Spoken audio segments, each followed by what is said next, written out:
everybody, my name is Heather Finley and it's already December, which is craziness. This year went very fast and it's been almost a whole year of me making videos on books and movies and stuff, so yeah, that's exciting stuff.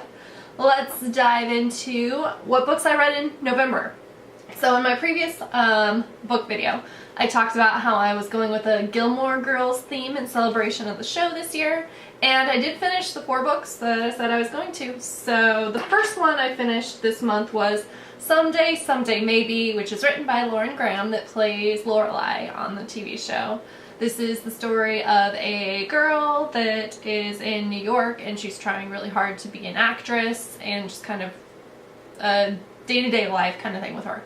I liked this book okay. It was a little on the long side and I was a little confused on, like, it seemed like something she'd maybe written before she did Gilmore Girls, but I guess it was after, but it was supposed to be set in an earlier time and that was a little weird to me.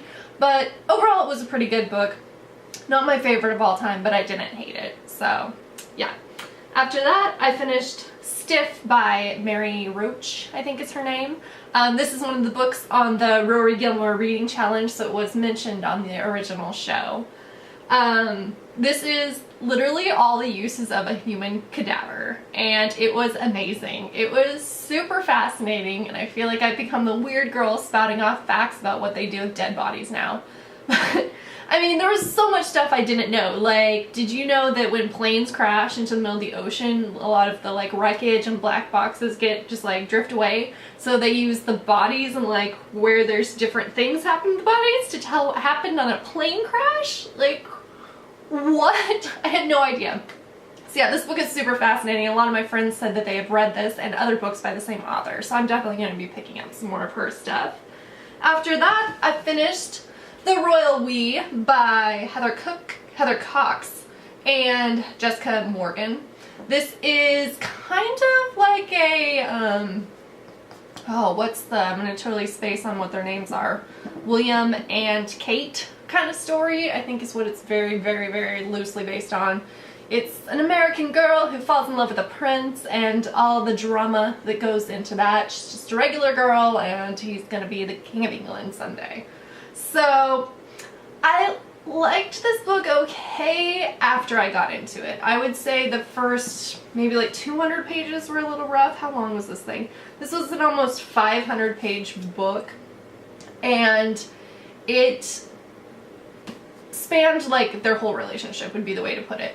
So it was like, here's the college years, and here's these years, and here's these years, and here's these years. I didn't know that that's what it was going to be like, because I know that Lauren Graham is thinking about making this into a movie. I think she still has the rights to it.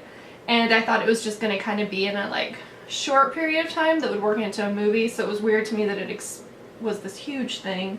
And like I said, the first maybe 200 pages I wasn't that into it. Once I got a little more into the royalty part, I really enjoyed it. So yeah, it was a so-so book, but I'm glad I read it. After that, I finished the audiobook of The Devil in the White City by Eric Larson. This is the story of what was going on around the World Fair time in Chicago, as well as the story of H.H. Holmes, which is considered one of the first, I think, serial killers in America, is kind of what he's known for being. This also, I liked the audiobook, by the way. The audio was really good. The reader was really good. I wish the book had chosen something to focus on because it felt like it was just 2 different storylines. I would have preferred maybe for it to just all be the H.H. Holmes and have a little bit of the background on what was going on in the world. I didn't really need super in-depth explanations of everything going on with like the architecture of the fair and this and that and this and that. That was a little too much for me, but overall I enjoyed it and found it really interesting. So yeah, there was that. Man, it was not the like greatest of months reading. There was a lot of books that I was kind of so-so on. After that, I finished, earlier this year I said I wanted to reread 5 books that I've already that I've kept on my shelf because I like them so much. And this fell under that. That is The White Cat by Holly Black. This is the story of a society where a bunch of people are what's called curse workers, where they have different things where like if you touch people different stuff will happen. you can touch someone and it kills them, but then part of you dies. You can touch someone and it spits like certain emotions at them, but then that blows back at you too. And it takes place among like a crime family, and our main character, Cecile, doesn't know, like, he's the non-worker in his family, and there was something that happened with the crime family, and he's just kind of putting it all together. It's a all over the place explanation, but I promise it is good. This book is so amazing, and I loved this series the first time through. I read them like as they were coming out, so this is the first time that I'm going through and reading them in more of a like back-to-back kind of fashion. I'm reading the second one, Red Glove, right now, and yeah, even the second time through, I'm like, I love this book so much. I love the world building, I love the mafia side of things, and just everything is great, and I love the characters. So yeah, I'm so glad to be rereading this, and I'm excited to see how the series comes together when it's all read in a row. The last one I finished was The Flame and Arrow. This was for the Vaginal Fantasy book club that Felicia Day does. Let me look up who the author is real quick. My phone goes super slow, super slow. Sorry. By Emma Canaday, I think is her name. The cover of it looks, will it focus? Looks like that. This book was terrible, and I highly recommend watching the Vaginal Fantasy show they did on it.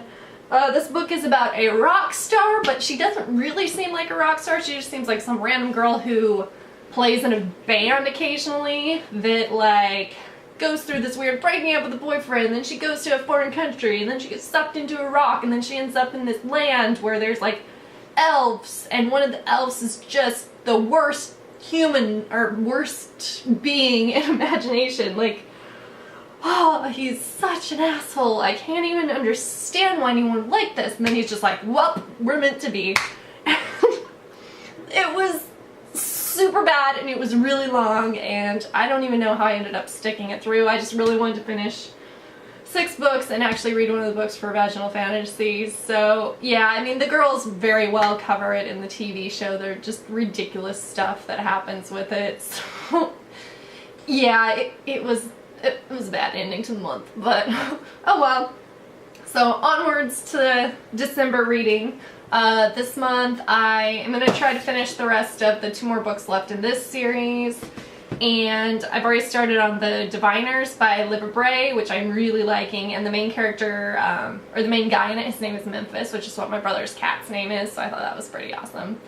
And I've started listening to the audiobook of The Name of the Wind by Patrick Rothfuss, which I know, I should have been on this trend a very long time ago, but I'm finally getting on it. I'm going to finish the year by finishing that audiobook. So, yep, let me know.